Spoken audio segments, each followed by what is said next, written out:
first of all, thank you very much for the invitation. It's a pleasure to join you on this important discussion. The security of the High North is crucial to the security of the Euro-Atlantic area. It is a strategic arena where climate, geography, and geopolitics intersect, with direct consequences for our collective defense. Not only the North defense, but the collective defense. For many years we spoke for High North, low tensions. It looks like that, unfortunately, that period has ended. Russia's aggressive and revisionist trajectory, culminating in the full-scale invasion of Ukraine in 2022, has not only upended the European security order, but has effectively dismantled the cooperative framework that once governed relations among Arctic states. At the same time, China's self-declared status as the near-Arctic state and its expanding economic and strategic footprint have introduced a new dimension for systematic competition into the region. The result is a more fragmented and competitive Arctic. Not a single political space, but a region deeply connected to other theaters. Pressure on the Kola Peninsula affects the Baltic. Activity in the Bering Strait shapes North American posture in the region. And as melting ice opens new sea routes, the Arctic is becoming more accessible and more vulnerable to strategic competition. No ally can afford to view it as a remote or insulated. These dynamics matter profoundly to the security of the North Atlantic. This is also why the Greenland-licensed UK or JUK gap remains a critical choke point in NATO's deterrence architecture.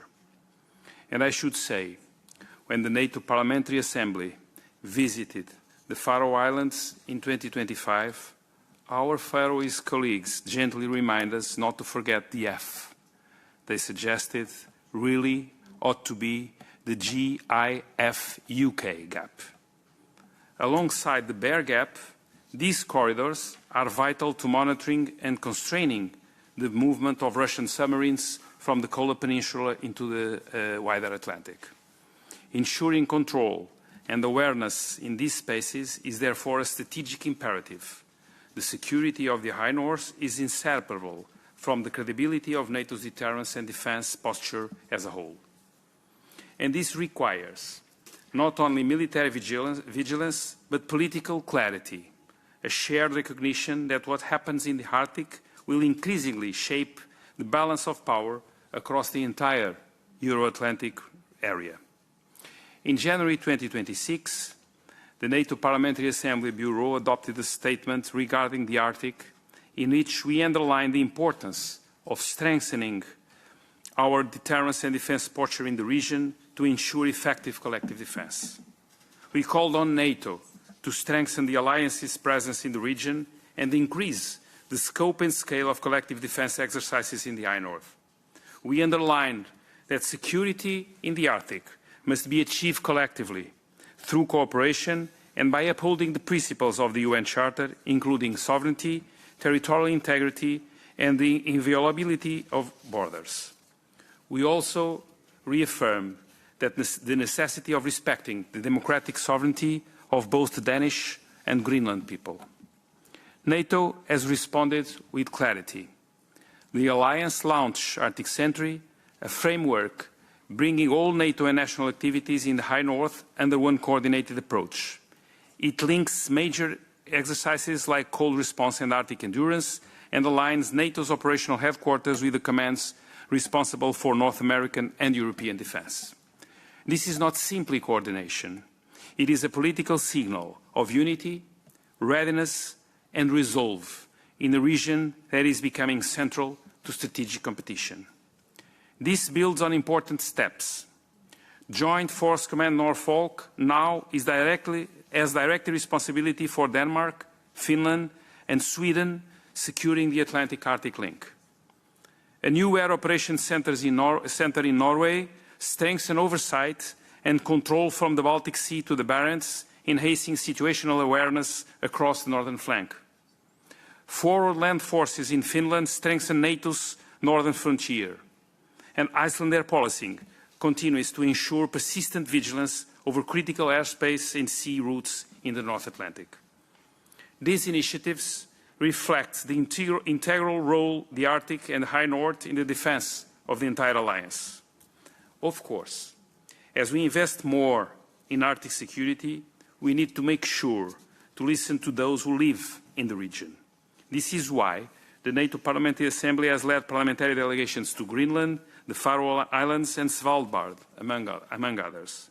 Engaging with communities across the Arctic reminds us of a fundamental truth. Security in the High North cannot be reduced to military deterrence alone.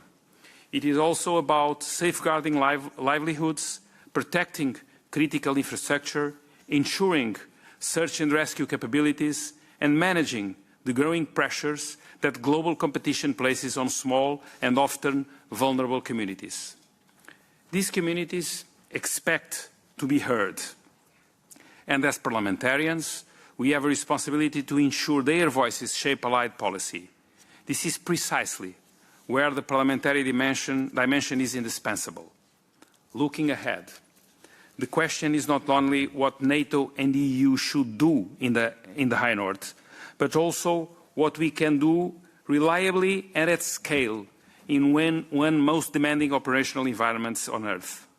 This is why allies are investing in multi-domain capabilities, from Arctic satellite projects to uncrewed system and undersea sensors, to ensure NATO can maintain presence, credibility, and freedom of action in a contested environment. Today's Arctic reflects the new character of strategic competition, shaped by shifting geography and changing climate and accelerating technology. And it reminds us that the future trajectory of European security is increasingly shaped in the north, across the Arctic, the Baltic, and the North Sea.